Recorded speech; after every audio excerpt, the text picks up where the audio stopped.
everyone! Welcome back to my channel. We're here at Twinkle Beach for a quick dip, but before that, I'll teach you how to read food labels.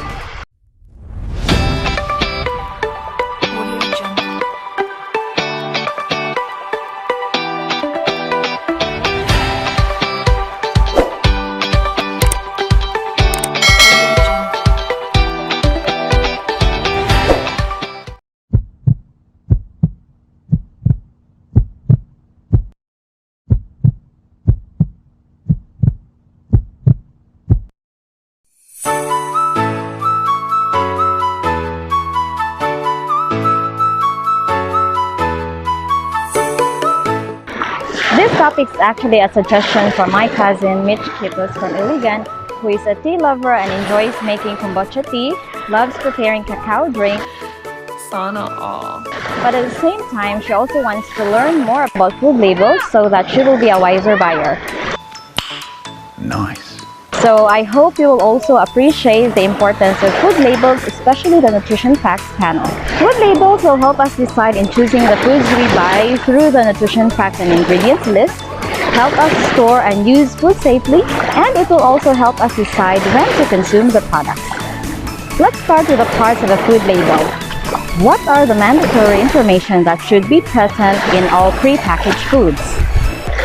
According to the Philippine Food and Drug Administration, these are the mandatory information that should be present in labels of all prepackaged foods. Brand name or trademark, the name of the food, and it should be the true nature of the food and should not be misleading. The net content and drain weight, by volume for liquid, by weight for solid foods. Except for single ingredient, list of ingredients should be complete and it should be in descending order of proportion, meaning the ingredients with the highest proportion should be on top of the list. In this example, first on the list is milk powder, so this is the ingredient with the highest proportion, and lowest in proportion are the vitamins. If flavoring is added, it should be indicated as well. It can be natural flavors, meaning extracted from the natural source coming from plants or animals, nature flavors, meaning identical flavors coming from aromatic raw materials, or artificial flavors not present in natural products. One important thing that you need to check in the ingredients list is the partially hydrogenated fats, because this contains trans fats or trans fatty acids, and studies have shown that trans fats increases bad cholesterol, lowers good cholesterol, and therefore contribute to heart diseases, stroke, cancer, and other chronic diseases. Other manufacturers may claim zero trans fat in their label if the content is just less than 5%. What? However, my suggestion is to just check on the ingredients list, and if you can choose other brands that don't have trans fats, then the better. The label should have the name and address of manufacturer, repacker, packer, importer, trader, or distributor. Another is lot identification.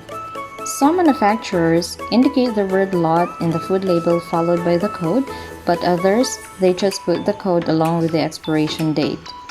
The purpose of lot identifier is for quality control, to calculate the expiration date, and for tracing the product in the event of a food recall or withdrawal of food items. Storage condition should also be indicated to keep the food safe.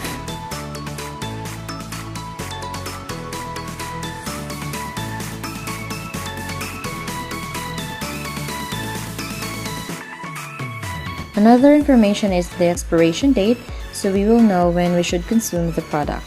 Allergen information should be indicated so that people who have food allergies for specific food items will be informed. Direction or instruction for use for us to know how to properly prepare the food item. And lastly, the nutrition facts panel. I would like to focus on this part because this is where we can see the nutrients that we can get from the product.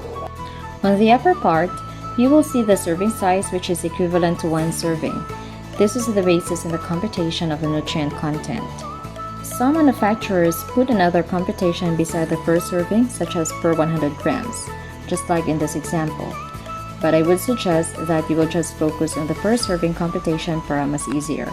So going back, In this example, the serving size is 28 grams. The amount per package is 1, meaning whatever nutrients that you can see in the per serving column, that's what you will get if you will consume everything. Be mindful also in reading the servings per package, because if the servings per package is more than 1, you have to multiply all the nutrients to the amount of servings.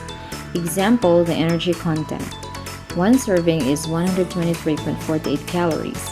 If, for example, one serving per pack is good for 2, and you consume everything in one sitting, so 123.48 times 2 equals 246.96 calories.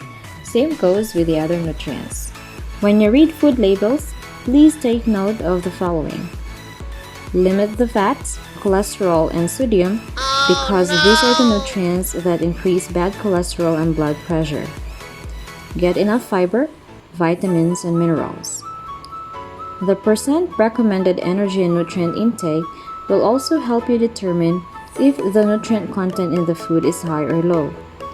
5% and below is low, while 20% and above is high. So when you buy prepackaged foods, make sure that those under the limit list is within 5% or less, or should not go beyond 20%. And those under the Get Enough list should be 20% or more. Remember that. Put it in your mind. That's why it's very important that you compare different food products for you to make the right choice.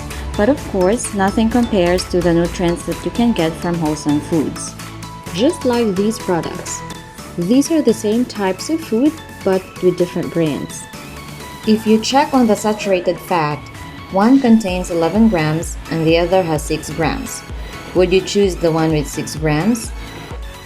Not yet. Because if you look at the serving size, the one with 11 grams, the serving size is 125 ml, while the other only has 115 ml. So if you come to think of it, if we will add 10 ml to the one with 115 to make it 125, the saturated fat content will also increase. So the difference in saturated fat may not be that much. We will check another nutrient. Let's take a look at sodium. In the 125 ml serving, it contains 70 mg sodium, while the other has 74 mg, meaning the product with 115 ml has a higher sodium content. Before we will decide what to buy, we'll check more nutrients. The sugar content in the 125 ml serving is 8 grams, while the other has 7 grams. 115 ml still has the higher sugar content. For fiber, the 125 ml has no fiber content, but the other one has 0.7 grams. So which one would you choose this time? For me, I will buy the one with 125 ml because it has a lesser sodium and sugar content. Anyway, I can just eat vegetables so that I can get more fiber. In addition, please look for products that has the Santal Pinoy seal. These products were fortified with nutrients that are not originally present in the food item. Like for this example, this product is added with vitamin A. Buying food items involves decision making, and food labels should form part of your decision. I can give you all the information that you need to make better choices, but still, the decision is yours. I hope you learned something today, and if you have questions or suggestions, please do drop a comment below, and please also don't forget to subscribe to my channel. This is Binga Gujetas, your nutritionist dietitian, saying, stay healthy!